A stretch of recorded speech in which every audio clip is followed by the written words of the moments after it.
I'm really over this glowy glare right here. Fuck you. My name is Nick, and welcome to my channel where I like to talk about scary stuff.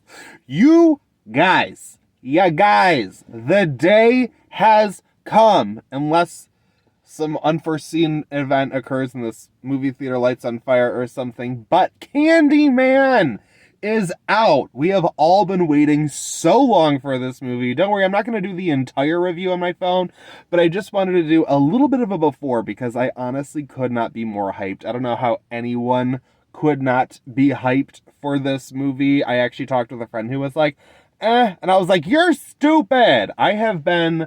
Oh my god, I've been watching the other Candyman movies. One, the original Candyman. It's a near masterpiece.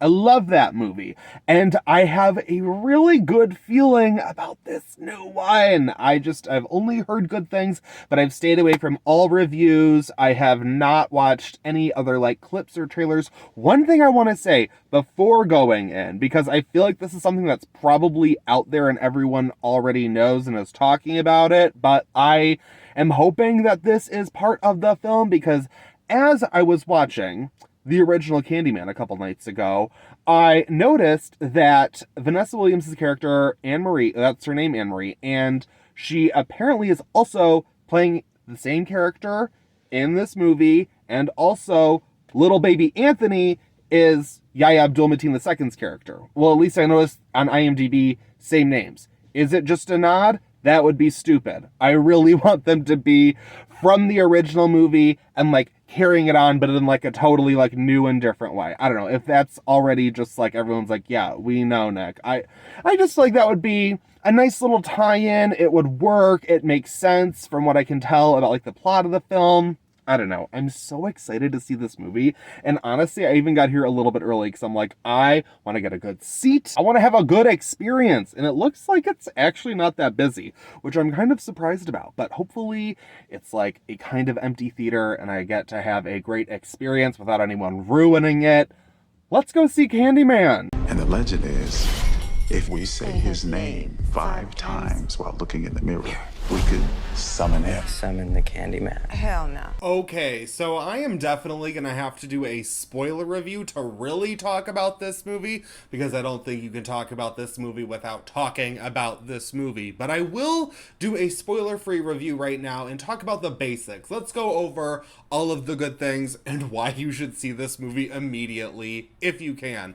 So, in Candyman, Yahya Abdul-Mateen II plays Anthony, this artist who has just moved into a new apartment in Chicago with his girlfriend Brianna, and as he does some digging looking for some inspiration for his art, he ends up getting a little too deep into the world of urban legends and also plenty of real-world issues. Oh my god, this movie was in many ways exactly what I wanted it to be, and while also doing totally its own thing. But this is not the sort of fun slasher movie that I think maybe a lot of us might want it to be. I don't know. I feel like it's very in line with the original Candyman movie, which is still so good, and I highly recommend rewatching that. It's on Peacock for free right now. Watch it, and then go see the new Candyman.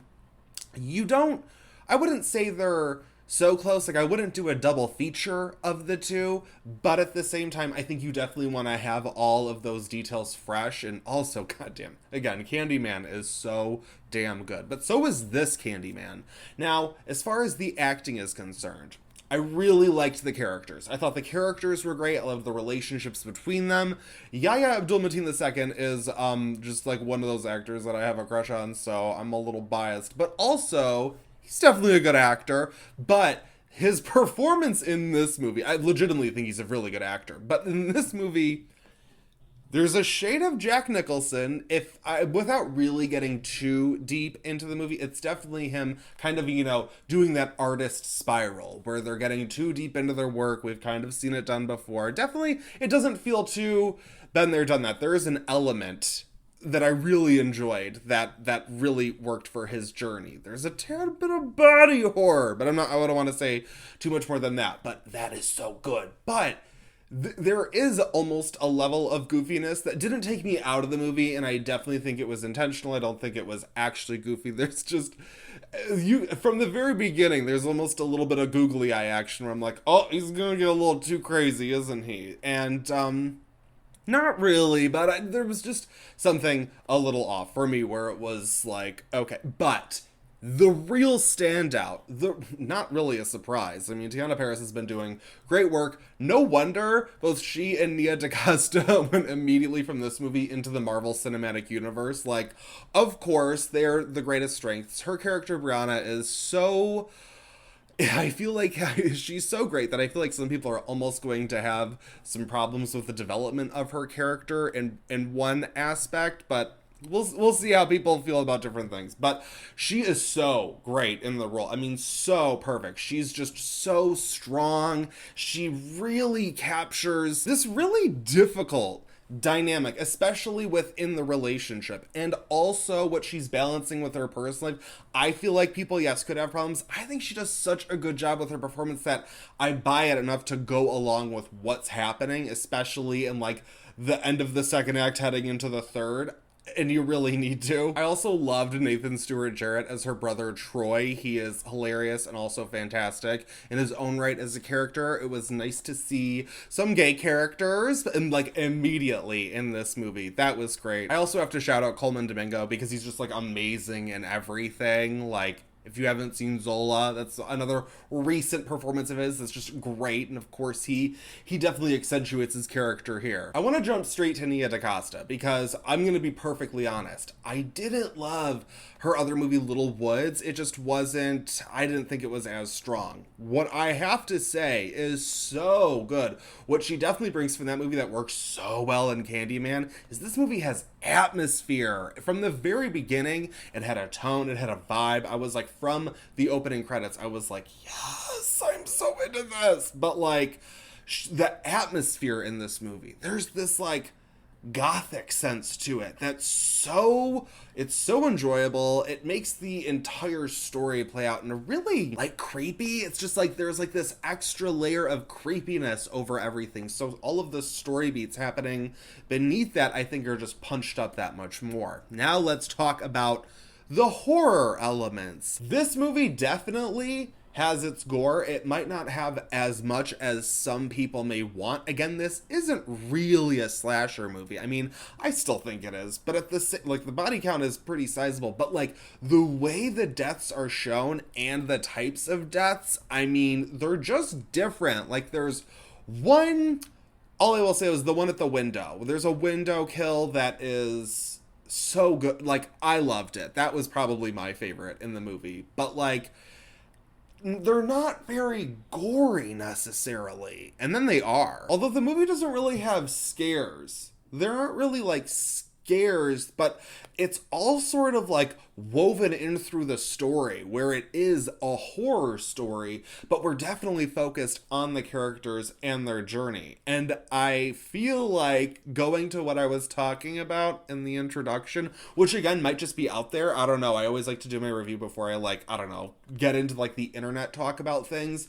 But I can't really say whether or not I was right about my prediction because I think it would be a spoiler. I'm sorry, I know that kind of like says it all, but I was right. I'm going to talk about my biggest problem with the movie, and that would be the writing. Now, for the most part, again, the characters, the story, the relationships, the developments, the way I thought, I have to say, even though I was like, the kills are different, I think they're definitely placed in a way that kind of keeps things moving along, so we're getting that even mix of sort of blood and then sort of the unraveling of this mystery kind of, but, or at least an investigation, maybe more than mystery, but there is a development.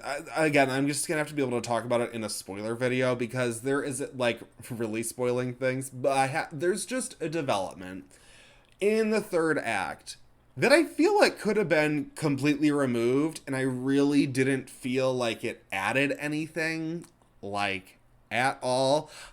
I see why it was placed there and kind of what it does in terms of the ending, but also in terms of the ending, the actual ending, good. I just felt like there could have been a little bit more placed along the way, I think, in order to maybe give that theme a little bit more life. I think they kind of talk about it through the urban legend, I will say, as opposed to maybe just getting right to it a little bit more.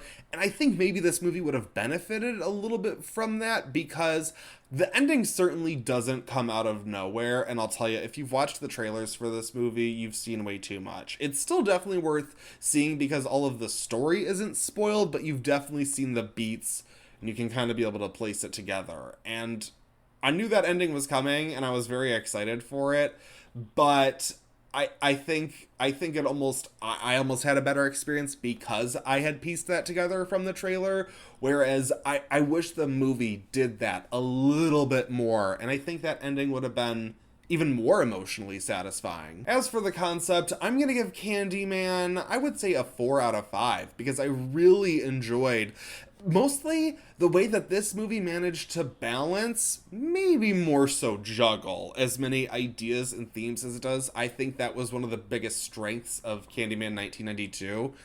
I hate having to call it Candyman 1992 and then Candyman 2021. Can't it be like Candyman Resurrection or some shit? Story, good. Again, I just have some problems with a little bit of the linking together of things as it gets closer to the end of the film. For the execution, though, I am very excited for what Nia DaCosta does next. I'm giving this a 4.5 out of 5 for execution. Just gotta ding it just a tad because of the way it doesn't completely gel for me. But again, I have to say, like, from the jump, I was into Candyman. I was along for the ride. I was like, take me wherever we're going. And we went there. For the entertainment value, I am going to give this a 3 out of 5. And not in that it wasn't entertaining. Again, I was very along with it. It's just that this isn't the type of movie that I'm going to throw on in the, like, just to have on regularly, like, all the time. Like, I will certainly revisit it, but not to have a fun time, that's for sure. It's weird though, because it's like, it wasn't fun, but I had fun with it, if that makes sense. I don't know, go see Candyman. For my personal grade, I'm gonna give Candyman a 4 out of 5. I was a little bit jumping between a 3.5 out of 5 and a 4 out of 5, but I've been letting movies sit with me, and I'm usually a little bit higher on them, and I feel like this is gonna be a solid 4 out of 5 for me. What did you guys think of Candyman? That's what I really want to know. I definitely want to see this again, and I want to do a full spoiler video after it to talk about those story beats and those particular issues that I had. But definitely let me know what your thoughts are in the comments. If you do want to talk some spoilers, definitely mark that just in case. I mean, again, I do think a lot of this movie was pretty out there, but still, you don't want to have this one ruined for you, except for that portion that I did totally fucking ruin. I'm sorry. If you aren't already, follow me on Instagram and Letterboxd for more movie recommendations. That's it for this video, but I won't stop you from watching another.